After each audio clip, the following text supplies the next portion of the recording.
corticosteroids and the antagonists that work against corticosteroids. ठीक है, corticosteroids तुम लोग पढ़ चुके हो फिजियोलॉजी के अंदर सेकेंड ईयर के अंदर.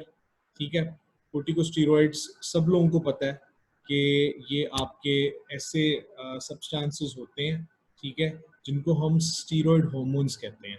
ठीक है, और ये स्टीरॉयड हार्मोन्स जो है वो स्पेसिफिकली एड्रिनल कोर्टेक्स से बनते हैं. एड्रिनल कोर्टेक्स है क्या? सुप्रारीनल ग्लैंड्स अल्लाह पाक ने रखे हुए हैं दोनों किडनीज के ऊपर, जिनके अंदर ये एड्रिनल कोर्टेक्स और मेडुला मौजूद होता है. एड्रिनल कोर्टेक्स जो होता है आपका स्टीरॉयड हार्मोन्स जो है वो रिलीज करवाता है. ठीक है, इनको हम दो मेजर फिजियोलॉजिकली ग्रुप्स में हम इनको डिवाइड कर देते हैं, जिसमें नंबर एक आपके आ जाते हैं ग्लूकोकॉर्टिकॉइड्स. ठीक है, और दूसरे आपके आ जाते हैं मिनरलोकॉर्टिकॉइड. ठीक हो गया. ग्लूकोकॉर्टिकॉइड जो है आपके वो आपके एड्रिनल कोर्टेक्स में से निकलते हैं. ठीक है, उसमें आपका अगर उसको आप फर्दर डिवाइड कर देते हो तीन के अंदर तो GFR से इसको याद रखना. ठीक है, उसमें जोना ग्लोमेरुलोसा, जोना फेसिकुलेटा और जोना रेटिकुलरिस. ठीक है, ग्लोमेरुलोसा जो है वो आपका एल्डोस्टेरोन निकालता है, एल्डोस्टेरोन आपका रिलीज करता है. एल्डोस्टेरोन का एक बहुत अहम रोल है आपके रीनल और आपके जो सॉल्ट एंड वाटर रिटेंशन है उसके अंदर. ठीक है, जो आपका फेसिकुलेटा है वो आपका कोर्टिसोल रिलीज करता है. कोर्टिसोल एक ग्लूकोकॉर्टिकॉइड है जो कि आप सब लोगों को पता है कि मेटाबॉलिज्म को बहुत ज़्यादा असरअंदाज होता है. और जो आपके रेटिकुलरिस वाला रीजन है वहाँ से आपके एंड्रोजेंस बनते हैं. ठीक है, ये कहानी तुम लोगों को पता होनी चाहिए. आपका जो हाइपोथैलेमस है, ठीक है, वहाँ से बहुत सारे ऐसे हार्मोन्स निकलते हैं जो कि डायरेक्टली जाकर पिट्यूटरी के ऊपर एक्ट करते हैं. ठीक है, पिट्यूटरी को हमने अपनी इजीनेस के लिए या हमने अपने लिए उसको दो हिस्सों में डिवाइड कर दिया हुआ है. एक होता है आपका इंटीरियर पिट्यूटरी, एक होता है आपका पोस्टीरियर पिट्यूटरी. ठीक है, जो बच्चे आजकल फिजियोलॉजी पढ़ रहे हैं उनको मेरे से ज़्यादा बेहतर पता होगा कि इंटीरियर पिट्यूटरी में से क्या क्या चीज़ निकलती है. आपका थायराइड स्टिमुलेटिंग हार्मोन निकलता है, FSH, LH. ठीक है, मल्टीपल चीज़ें आपकी जो है वो इंटीरियर से निकलती हैं. पोस्टीरियर से आपके वेजोप्रेसिन वगैरह जो है वो सारे निकलते हैं.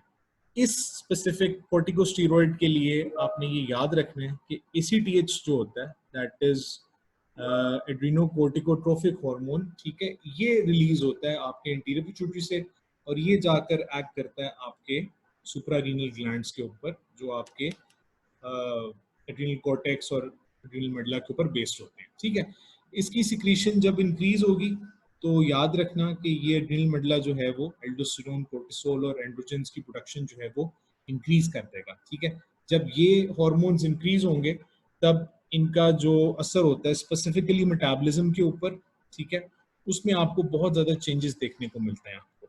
ठीक हो गया. हार्मोन्स पढ़ने कैसे हैं? हार्मोन्स का हमेशा याद रखना कि हार्मोन्स जो हैं वो अल्लाह ताला ने बॉडी के अंदर दो निज़ाम रखे हुए हैं बॉडी को नॉर्मल होमियोस्टेसिस पे चलाने के लिए. एक आपका आ जाता है नर्वस सिस्टम. ठीक है, जिसमें आप फर्दर उसको सेंट्रल नर्वस सिस्टम और ऑटोनॉमिक में डिवाइड कर लेते हो. ठीक है, और दूसरा आपका जो केमिकल पाथवेज वाला है वो आपका हार्मोनल सिस्टम है. ठीक है, आपकी एक एक बॉडीली फंक्शन जो होता है वो आपका हार्मोन से कंट्रोल होता है. आपका स्टार्टिंग फ्रॉम लाइक एवरीथिंग. ठीक है, आपका थायराइड जो आपका मेटाबॉलिज्म, आपका वेट, आपकी जो सारी चीज़ है उसको कंट्रोल करता है. ग्रोथ हार्मोन जो आपकी बॉडी के अंदर जितनी भी ग्रोथ होनी है एक स्पेसिफिक टाइम तक, ठीक है, उसके बाद उसको जो है रिपेयर वगैरह जो वेयर एंड टेयर से आपको रिक्वायर्ड होती है उसको डील करता है. ठीक है, फिर आपका ये एल्डोस्टेरोन आ गया जो आपका ज़रूरी होता है ब्लड प्रेशर कंट्रोल के लिए. ठीक है, फिर आपके कुछ हार्मोन्स होते हैं जो आपकी डाइट को डायरेक्टली इनडायरेक्टली इफेक्ट करते हैं, जैसे मैंने थायराइड का जिक्र किया अभी. तो ये इन शॉर्ट तमाम हार्मोन्स जो हैं वो आपकी बॉडी के अंदर जितने भी फंक्शंस चल रहे हैं सबको डायरेक्टली इनडायरेक्टली जो है वो इन्फ्लुएंस करते हैं. ठीक है,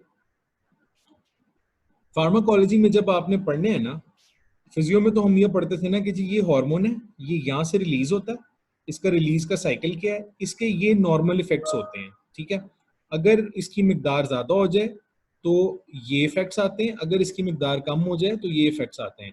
आपने फार्मा में इसको कैसे पढ़ना है? फार्मा में आपको पहले पता होना चाहिए कि अगर आप कॉर्टिकोस्टेरॉइड की बात कर रहे हो तो कॉर्टिकोस्टेरॉइड का काम क्या है. पहली चीज, दूसरी चीज ये कि अगर इसकी बॉडी में ज्यादती हो गई है या इसकी अमाउंट बढ़ गई है तो आपने कोर्टिकोस्टीरॉइड के अगेंस्ट आपने कोई एंटागनिस्ट ऐसा देना है जो कि इसकी रिलीज को या इसकी एब्जॉर्प्शन को इम्पेयर करे और उसके ऊपर जो बॉडी के फंक्शंस जो वो डिस्टर्ब हुए हैं वो अल्टीमेटली वापस नॉर्मल के ऊपर आ जाए, ठीक है।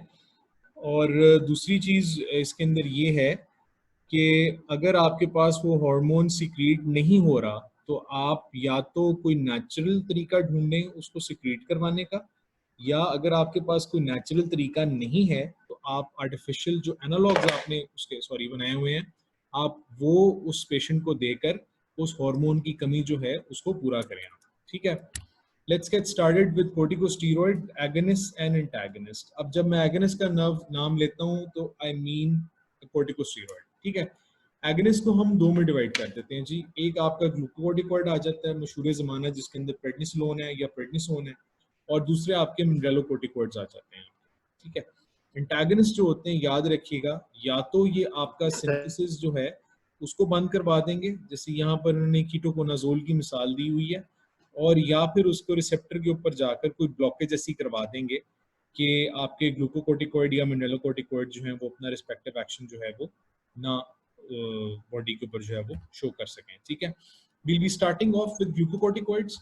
ग्लूकोकोर्टिकॉइड्स काम क्या करते हैं, बल्कि किस तरह करते हैं, ये एक आपको सेल नजर आ रहा होगा, ठीक है। ग्लूकोकोर्टिकॉइड को हम अपनी आसानी के लिए जो है वो कोर्टिकोस्टेरॉइड भी कह देते हैं, ठीक हो गया। अब कोर्टिकोस्टेरॉइड या खाली स्टेरॉइड जो होता है ये एस का जो ये आपको नजर आ रहा होगा ये सर्कल सा, ठीक है। ये ब्लड के अंदर it does not need any specific thing to इसको सॉरी बल्कि इसको इस तरह से याद कर लो कि ये आपके ग्लोबुल ये आपके इसके साथ जो है वो अटैच होकर आपके ब्लड में फिर रहा होता है, ठीक है। Once it needs to move inside the cell, ठीक है, ये उस सीबीजी से डिटैच होकर सेल के अंदर जाता है, ठीक है। अब हर सेल के अंदर या सेल स्पेसिफिकली जो होते हैं उसके अंदर जो होता है उन्होंने स्टीरॉयड का लमिया ने रिसेप्टर बनाया हुआ है, ठीक है। ये स्टीरॉयड जो होता है ये इस रिसेप्टर के साथ जाकर अटैच हो जाएगा, ठीक है। साथ ही इस स्टीरॉयड और इस रिसेप्टर कॉम्प्लेक्स के साथ आपके HSP90 या हीट शॉक प्रोटीन्स 90 जो हैं ये भी आकर अटैच हो जाएंगे, ठीक है। ये पूरा एक कॉम्प्लेक्स बन जाएगा। अब this complex is extremely unstable. ये कॉम्प्लेक्स जो होता है ये जाता है सेल के अंदर उसके न्यूक्लियस की तरफ, ठीक है। जब ये न्यूक्लियस के अंदर पहुंचता है, ये न्यूक्लियस के अंदर एंटर होने के बाद आपका रिसेप्टर से जो स्टीरॉयड होता है ये डिटैच हो जाता है, ठीक है। और इसका काम होता है जीन्स के साथ जाकर अटैच हो जाना, ठीक है। वहां पर ये जाकर अटैच होते हैं ग्लूकोकोर्टिकोइड रिस्पॉन्स एलिमेंट्स के साथ या जिनको जीआरईज कहते हैं, ठीक है। ये यहाँ पर ये जीआरई देखो, यहाँ पर पहुंचकर इसने एक प्रोसेस शुरू करना है जिसका नाम होता है ट्रांसक्रिप्शन, ठीक है। ट्रांसक्रिप्शन के अंदर आपका हमेशा आरएनए बनता है और आरएनए एक टेम्पलेट होता है जिससे आपने जाकर फर्दर जब वो न्यूक्लियस के बाहर चला जाता है तो उसने एक नया सब्सटेंस बनाने के लिए जो है या एक नया प्रोटीन बनाने के लिए जो है वो काम करना होता है। जो जो प्रोटीन फॉर्मेशन होती है वो उसकी रिस्पॉन्स की शक्ल होती है, ठीक है। आपने स्टीरॉयड दिया, सेल के अंदर एंटर हुआ, ठीक है। सेल के अंदर ये रिसेप्टर के साथ और हीट शॉक प्रोटीन 90 के साथ इसने कॉम्प्लेक्स बना लिया।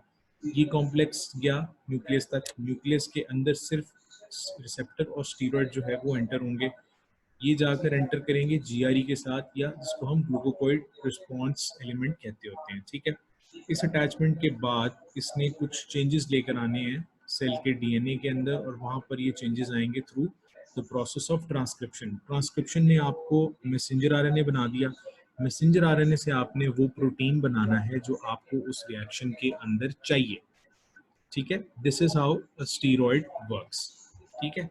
ये आपसे पूछा जा सकता है बिकॉज याद रखिएगा ये जो स्टीरॉयड है ये सिर्फ ग्लूकोकोर्टिकॉइड के तौर पर आपको सवाल में नहीं आ सकता बल्कि आपको ये इंफ्लेमेटरी ड्रग के तौर पर भी आपसे पूछा जा सकता है, ठीक है।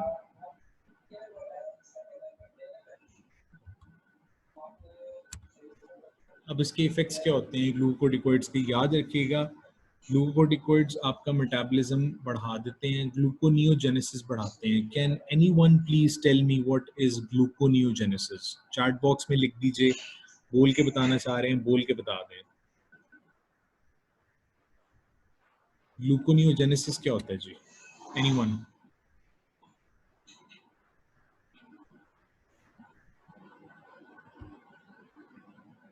कोई बंदा?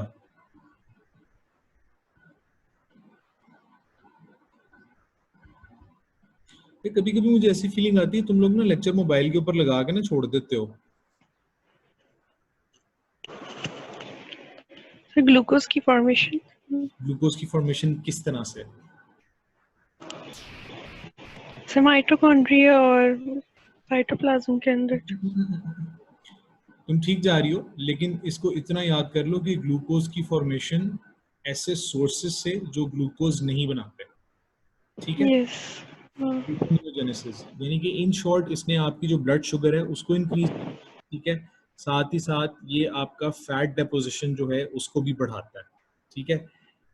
जब भी ग्लूकोकोर्टिकोइड पढ़ो तो जहन में स्टीरॉयड लेकर आओ कि स्टीरॉयड के क्या असरात होते हैं बॉडी के अंदर। इंक्रीज ग्लूकोनियोजेनेसिस करवा देगा, फैट डेपोजिशन करवा देगा, प्रोटीन ब्रेकडाउन करवाता है ये, ठीक है, जिसकी वजह से आपके जो मसल साइज है वो भी आपका कुछ हद तक जो है वो डिक्रीज होता है। थर्ड इफेक्ट इज इम्यूनोसप्रेशन, ठीक है? यही वजह है कि जब आप किसी को रीनल ट्रांसप्लांट देते हैं या कोई भी ट्रांसप्लांट आप करते हैं तो उस बंदे के इम्यून सिस्टम को डाउन करने के लिए, ताकि उसका इम्यून सिस्टम आपका नया ऑर्गन जो है उसको एक्सेप्ट कर ले, आप उसकी इम्यूनिटी को थोड़ा सा सप्रेस करते हैं, और इम्यूनिटी सप्रेस होती है ग्लूकोकोर्टिकॉइड के साथ। क्यों? क्योंकि ये आपके लिम्फोसाइट, इयोसिनोफिल, बेजोफिल, इन तमाम को जो है ये ठंडा कर देता है, इन तमाम को जो है ये डीएक्टिवेट कर देता है। अच्छा, अब चौथी चीज आती है एंटी इन्फ्लेमेटरी इफेक्ट्स, ठीक है? मैंने अभी कहा कि आपके जितने सेल लाइंस हैं, बेजोफिल्स, इयोसिनोफिल्स, ठीक है, लिम्फोसाइट्स वगैरह, ये सबकी अमाउंट जो है वो उस स्पेसिफिक जगह के ऊपर जहां पर ग्लूकोकोर्टिकोइड लगा हुआ है वहां पर कम हो जाएगी, ठीक है? जब ये सेल्स वहां पर नहीं पहुंचेंगे तो इन्फ्लेमेशन, तुम लोग पैथोलॉजी में पढ़ चुके हो, इन्फ्लेमेशन जब ये सारे सेल्स उस एक जगह पर जमा हो जाते हैं उसको इन्फ्लेमेशन कहते हैं। जब ये सारे सेल्स वहां से निकल जाएंगे तो इन्फ्लेमेशन कम हो जाएगी। That is how it is going to create an anti inflammatory environment, ठीक है? अब ये तुम लोगों का ग्लूकोकोर्टिकोइड जो है ये एक एंटी इन्फ्लेमेटरी ड्रग भी हो गया, इसीलिए जब भी एंटी इन्फ्लेमेटरी ड्रग्स हम पढ़ेंगे सेपरेटली उसके अंदर आपका ग्लूकोकोर्टिकोइड भी आएगा, ठीक है? पांचवा जो इसका इफेक्ट है, जो कि खैर इतना इंपॉर्टेंट मेरे नज़दीक तो नहीं है, वो ये है कि it is needed for the normal excretion of water loads through kidneys, ठीक है? पानी की अमाउंट अगर ज़्यादा गुर्दों में तो नहीं, खैर बॉडी के अंदर अगर ज़्यादा हो गई है तो गुर्दों ने वो बाहर निकालनी है, उसके लिए आपको ग्लूकोकोर्टिकोइड एक नॉर्मल अमाउंट के अंदर चाहिए।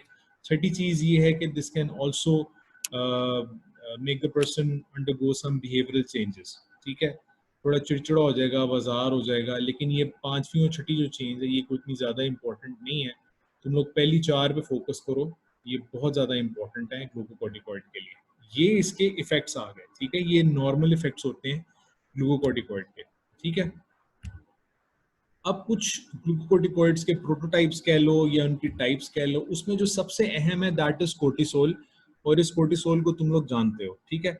ये हम हाइड्रोकोर्टिसोन के नाम से भी ये बहुत इजीली मार्केट में भी अवेलेबल होती है, और बहुत आम ये क्लिनिकल प्रैक्टिस के अंदर जो है वो यूज होती है। वही बात कि एसीटीएच जो होता है वो इसकी रिलीज को रेगुलेट करवाता है, और कोर्टिसोल का बॉडी के अंदर जो लेवल होता है ना, वो हमेशा याद रखना कि ड्यूरिंग द डे जब बंदा सुबह जागता है उस टाइम इसका लेवल बड़ा होता है, ठीक है? ये एक सर्काडियन रिदम एक चीज होती है जो बॉडी फॉलो करती है, उसके हिसाब से जो आपका कोर्टिसोल है इसकी जो कॉन्सेंट्रेशन बॉडी के अंदर है during the day it increases, और नाइट टाइम में इसका लेवल जो होता है वो नीचे चला जाता है।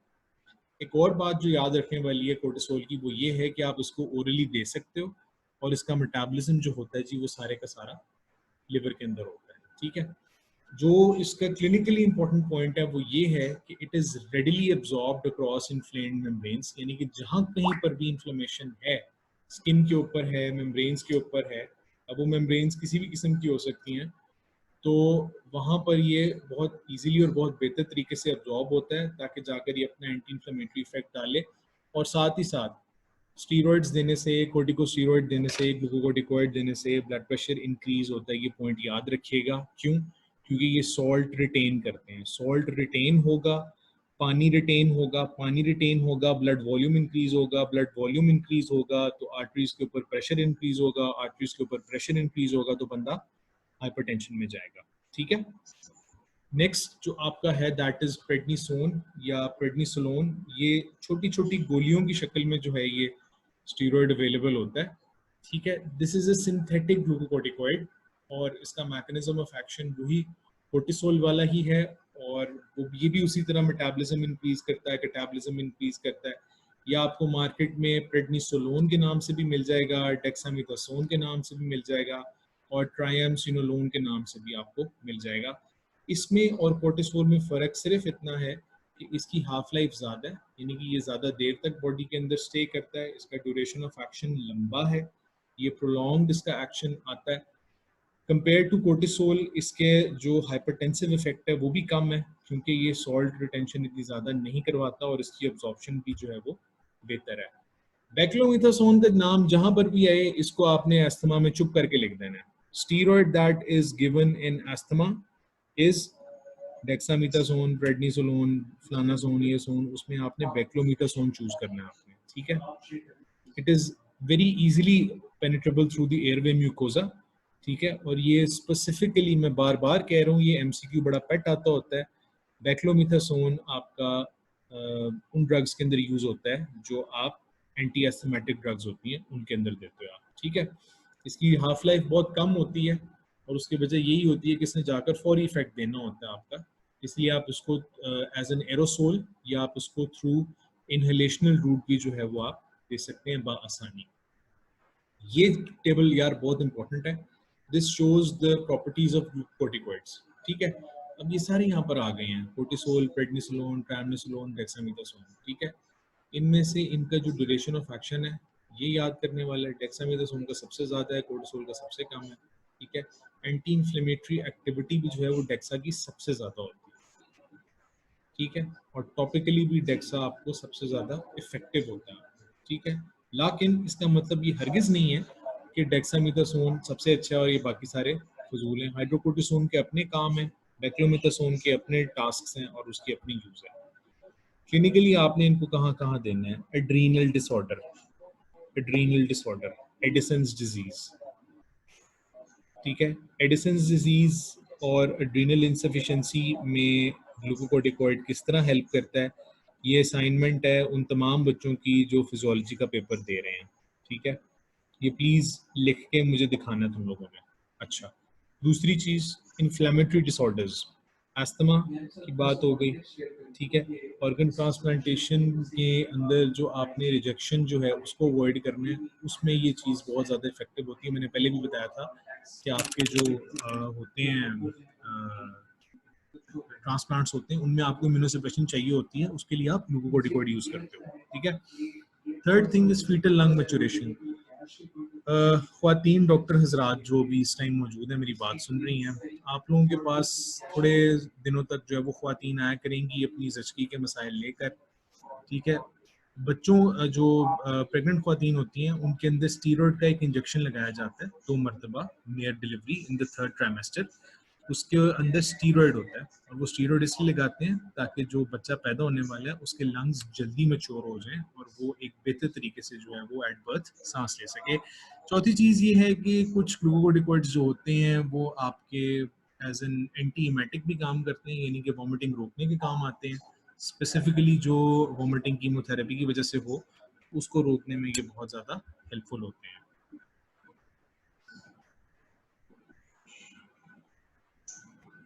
अब ये जो है इसकी ग्लूकोकोर्टिकॉइड्स की टॉक्सिसिटी है, बजाय कि मैं लंबे लंबे पॉइंट्स लिखूं इन तस्वीरों को याद कर लो। नंबर 1, बच्चों में मत देना, उनकी ग्रोथ खराब होती है, ग्लूकोमा करवाते हैं प्रोलॉन्ग यूज ऑफ स्टीरॉयड जो होती है ग्लूकोकोर्टिकॉइड। ठीक है। इसके अलावा मैंने कहा था कि ये फैट डेपोजिशन इंक्रीज करवा देते हैं, तो ये देखो इसने जो फैट डिस्ट्रीब्यूशन है बॉडी के अंदर वो इसने खराब कर देती है। कैल्शियम बैलेंस बहुत ज़्यादा ख़राब होता है तो ये ऑस्टियोपोरोसिस करवा सकते हैं, bones they tend to get weak. जो ये पॉइंट है ये वाला इंक्रीज रिस्क ऑफ इन्फेक्शन में याद रखना कि ये एंटी इन्फ्लेमेटरी है। इन्फ्लेमेशन अल्लाह ताला की तरफ से बॉडी के अंदर एक पॉजिटिव और अच्छी चीज होती है ताकि आपकी इन्फेक्शन जल्दी खत्म हो जाए। अगर आप उसको रोकेंगे, अगर आप उसको ग्लूकोकॉर्टिकॉइड देकर आप उसको थोड़ा चेंज करने की या उसको रेजिस्ट करने की कोशिश करोगे तो you are prone to infection. ठीक है, डायबिटीज का रिस्क बढ़ जाता है। क्यों? क्योंकि मैंने पहले बताया कि ग्लूकोनियोजेनेसिस बढ़ा रहा है ये। ठीक है, भूख ज्यादा लगने लग जाती है, ग्लूकोनियोजेनेसिस बढ़ रहा है, फैट की प्रोटीन की कैटाबॉलिज्म हो रही है, आपका फैट जो है वो ज्यादा ब्रेक डाउन हो रहा है, जाहिर है भूख भी लगती है। फिर इमोशनल डिस्टर्बेंसेस भी होती हैं, मैंने पहले भी कहा था कि बिहेवियरल चेंजेस आते हैं, पोटेशियम का लेवल जो होता है जी वो कम हो जाता है, हाइपरटेंशन होने के चांसेस जो होते हैं वो ज़्यादा होते हैं क्योंकि सॉल्ट रिटेंशन जो है वो बढ़ रही है, और पेरिफेरल एडीमा जो है वो भी पड़ सकता है इसके अंदर। क्यों? बिकॉज आपका प्रोटीन कैटाबोलाइज हो रहा है, प्रोटीन कैटाबोलिज्म से आपका जो वो डिस्टर्बेंस हो रही है उसके अंदर प्रोटीन की एक बैलेंस की, जिससे कि आपका जो है वो एक्सेसिव फ्लूइड जो है वो जमा हो रहा है। देखो मेरी बात सुनो, फिजियोलॉजी तगड़ी होनी बहुत ज़रूरी है अगर तुम लोगों ने फार्मा समझनी है तो। चीज़ों को कॉन्सेप्ट बना के पढ़ा करो, थोड़ा समझ के पढ़ने की कोशिश किया करो। ठीक है, सिर्फ ये तस्वीर रट लेने से मसला नहीं हल होगा, चीज़ों को कनेक्ट किया करो, पीछे जाया करो, फिजियो में देखा करो कि ये क्यों, क्या पढ़ा था हमने, कैसे इसको हम यहाँ पर चीज़ें जो है वो चल रही हैं, तुम लोगों के लिए बहुत ईजी हो जाएगा। अच्छा, ये वाहिद कोर्टिकोस्टेरॉइड्स ड्रग्स होती हैं जिनको आपने जब बंद करना होता है आपने, तो आप कभी भी एकदम इनको बंद नहीं करते। फॉर एग्जांपल एक आदमी है जो पिछले 3 महीने से जो है आपने उसको स्टीरॉइड पे लगाया हुआ जी, आपने 2 सुबह 2 दोपहर 2 शाम आपने डेक्सा की गोलियां आपने खानी है। ठीक है, अब अगर वो एकदम से इसको रोक देगा ना तो उसको एड्रीनल इनसफिशिएंसी में चला जाएगा, एड्रीनल इनसफिशिएंसी में जाएगा, गुर्दे इफेक्ट होंगे, ब्लड प्रेशर इफेक्ट होगा। ठीक है, और जिस डिजीज के लिए वो ले रहा है वो भी एकदम बढ़ जाएगी। जब आपका फिजिशियन या आपका डॉक्टर आपको कह दे कि अब आपने मजीद स्टीरॉइड नहीं खाना, तो आपने कभी भी उसको अब्रप्टली बंद नहीं करना। You have to taper it and you have to very slowly taper it. For example, if somebody is using dexamethasone for like the last 6 months और वो 2 सुबह 2 दोपहर 2 शाम खा रहा है, तो आप एक हफ्ते के लिए उसकी 2+2+2 को आप एक सुबह एक दोपहर एक शाम कर दें। ठीक है, उसके बाद आप उसके अगले हफ्ते के बाद आप उसकी एक सुबह एक दोपहर एक शाम को आप आधी सुबह आधी दोपहर आधी शाम कर दें। फिर उसके बाद आधी सुबह आधी दोपहर आधी शाम से आप उसको आधी सुबह और आधी रात करते हैं उसको। ठीक है, फिर अगले हफ्ते के लिए आप सिर्फ एक टाइम पर उसको आधी गोली दें और फिर नेक्स्ट वीक से आप उसकी डेक्सा जो है वो कम्प्लीटली बंद कर दें। This is called tapering of, कि आप आहिस्ता आहिस्ता आहिस्ता स्टेयर के इस पैटर्न के अंदर उसकी जो मेडिकेशन है वो आप बंद कर देते हो। एकदम से कभी भी आपने स्टीरॉइड कभी भी बंद नहीं करना आपने। ठीक हो गया? मिनरलोकोर्टिकोइड्स इतने ज्यादा डिटेल में नहीं है, लेकिन आप अगर देखो तो मिनरलोकोर्टिकोइड में सबसे अहम है आपका एल्डोस्टेरोन। ठीक है, एल्डोस्टेरोन का बड़ा डायरेक्ट लिंक है एंजियोटेंसिन 2 से, और अगर इसका एंजियोटेंसिन 2 से लिंक है तो ये फिर ये समझ लो कि ये आपका हाइपरटेंशन और ब्लड प्रेशर वाले साइकिल के अंदर ये चीज इन्वॉल्व है आपकी। ठीक है, ब्लड वॉल्यूम भी यही देखेगा। ठीक हो गया, और इसका एज अ ग्लूकोकोर्टिकोइड इसका इतना ज्यादा एक्शन नहीं होता, लेकिन it's very influential on your blood pressure और बहुत ज्यादा इंपॉर्टेंट है उसके लिए। काम ये उसी तरह करता है जैसे ग्लूकोकोर्टिकोइड कर रहे थे। ये देखो, पीछे जा रहा हूँ, ये देखो, ये यहाँ पर स्टीरॉइड एंटर हुआ, रिसेप्टर के साथ कॉम्प्लेक्स बनाया इसने, HSP90 भी इसके साथ आके लग गया, सेल के न्यूक्लियस के अंदर पहुंचा, ये ट्रांसक्रिप्शन करवा के मैसेंजर आरएनए बनवा लिया अपनी पसंद का, ताकि वो आगे चल के प्रोटीन बना दे। ठीक है, वो प्रोटीन आपके डिजायर्ड रिस्पॉन्स के लिए रिस्पॉन्सिबल होता है। ठीक है, फ्लूड्रोकोर्टिसोन भी एक मिनरलोकोर्टिकोइड है, इसका ड्यूरेशन ऑफ एक्शन कंपैरेटिवली लंबा है, और ये उन लोगों के लिए ज्यादा बेहतर है जो जिनके एड्रिनल्स रिमूव हो गए हुए हैं ड्यू टू व्हाटएवर रीजन। ठीक है, मिनरलोकोर्टिकोइड्स की अगर आप बात करें तो इसमें ये दोनों एल्डोस्टेरोन और फ्लूड्रोकोर्टिसोन आते हैं। फ्लूड्रोकोर्टिसोन का ड्यूरेशन ऑफ एक्शन लंबा है, इसकी एंटी इन्फ्लेमेटरी एक्टिविटी भी ज्यादा है, अच्छी है, और इसकी जो सॉल्ट रिटेंशन है वो भी कम है कंपेयर टू एल्डोस्टेरोन। ठीक है, कोर्टिकोस्टेरॉइड एंटागनिस्ट क्या होते हैं, या वो ड्रग्स जो कोर्टिकोस्टेरॉइड्स के एक्शन को अपोज करते हैं, ठीक है। उसमें सबसे पहले आपके आ जाते हैं रिसेप्टर एंटागनिस्ट, या वो एंटागनिस्ट जो आपके कोर्टिकोस्टेरॉइड के रिसेप्टर के ऊपर जाकर काम करते हैं। उसमें सबसे पहला आ जाता है स्पाइरोनोलेक्टोन। कोई बंदा मुझे बता सकता है कि स्पाइरोनोलेक्टोन है क्या? हम लोग ये पढ़ चुके हैं।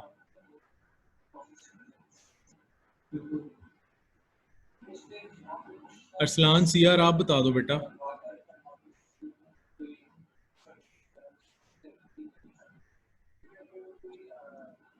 Hello sir.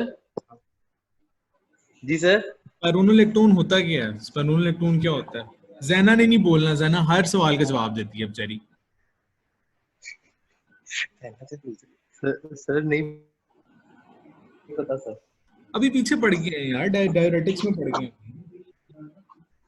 सर नहीं याद आ रहा। स्पाइरोनोलेक्टोन यार आपका था पोटेशियम स्पेयरिंग डायूरेटिक था आपका, ठीक है। This is also going to act as mineralo आपका जो कोर्टिकोस्टेरॉइड एंटागनिस्ट स्पेसिफिकली आपके रिसेप्टर के ऊपर, ठीक है। ये एल्डोस्टेरोन को भी एंटागनाइज करता है और टेस्टोस्टेरोन के सिंथेसिस को भी जो है वो भी ये एंटागनाइज करता है, जिसकी वजह से जो है ये यूज होता है हाइपर एल्डोस्टेरोनिज्म के अंदर भी, और ख्वातीन के अंदर जो हिर्सुटिज्म होता है उसको भी ट्रीट करता है। हिर्सुटिज्म क्या होता है, चलो ये बता दो मुझे, कोई बंदा बता दे, ओपन क्वेश्चन है सबके लिए। रिमशा हेयर बता। ग्रोथ हेयर ग्रोथ ज्यादा डिक्रीज या आई थिंक हाँ शायद एक्सीलेंट। या इंक्रीज हो जाती है। हेयर ग्रोथ ख्वातीन के अंदर स्पेसिफिकली उन एरियाज में जहां पर ख्वातीन बाल नहीं होते, ठीक है, that is known as hirsutism. Very good. इसके अंदर आपके एडवर्स इफेक्ट्स है, जो आपके साइड इफेक्ट्स आते हैं, उसमें पोटेशियम की अमाउंट ज्यादा हो जाना, ठीक है। Gynaecomastia, it's the development of breast in males, ठीक है। मेंस्ट्रुअल इरेगुलरिटीज भी जो है ये हो सकती हैं इसकी टॉक्सिसिटी के अंदर, ठीक है। एप्लेरिनोन ये भी एक मिनरलोकोर्टिकोइड रिसेप्टर का एंटागनिस्ट है, ठीक है, और ये ज्यादातर जो है वो हाइपरटेंशन के लिए इस्तेमाल होता है। That's it for today.